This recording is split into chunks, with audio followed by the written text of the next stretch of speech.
പലതവണ ആവശ്യപ്പെട്ടിട്ടും പഞ്ചായത്ത് അധികൃതർ അവഗണിച്ചതോടെ തകർന്ന റോഡ് നാട്ടുകാർ മുന്നിട്ടിറങ്ങി നന്നാക്കി.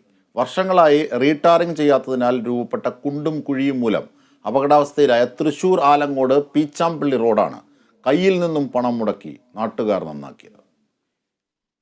ഒരു വശം തൃക്കൂർ പഞ്ചായത്തും മറുവശം അളഗപ്പ നഗരപഞ്ചായത്തും. ഇതിനിടയിലുള്ള 2.5 കിലോമീറ്റർ നീണ്ട വഴിയാണ് ആലങ്ങോട് പീച്ചാമ്പള്ളി റോഡ്. 12 വർഷമായി ഈ റോഡിങ്ങനെ ടാറിളകി തകർന്നു കിടക്കാൻ തുടങ്ങിയിട്ട്.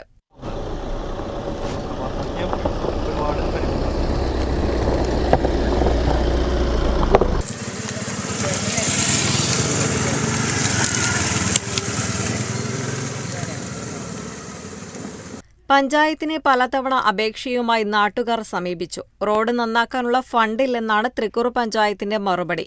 ഒടുവിൽ ഗതികെട്ട് നാട്ടുകാർ തന്നെ റോഡിലെ കുഴി മൂടാൻ JCBയുമായി ഇറങ്ങി. റോഡ് മുഴുവൻ തകർന്ന് ഇതുവഴിയുള്ള യാത്ര അപകടകരമായതോടെയാണ് പ്രദേശവാസികൾ തന്നെ കുഴിയടക്കാൻ മുന്നിട്ടിറങ്ങിയത്.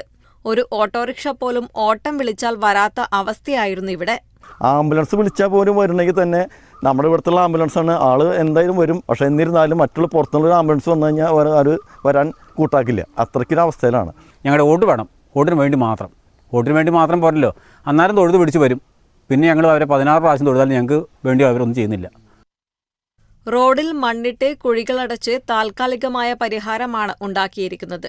ഒരു മഴ പെയ്താൽ മണ്ണൊലിച്ചുപോയി വീണ്ടും പഴയപടിയാകും. റോഡ് പൂർണ്ണമായും റീടാറിംഗ് നടത്തി സഞ്ചാരയോഗ്യമാക്കാൻ പഞ്ചായത്തും MLAയും ഇടപെടണമെന്നാണ് നാട്ടുകാരുടെ ആവശ്യം. Kerala vision news, Thrissur.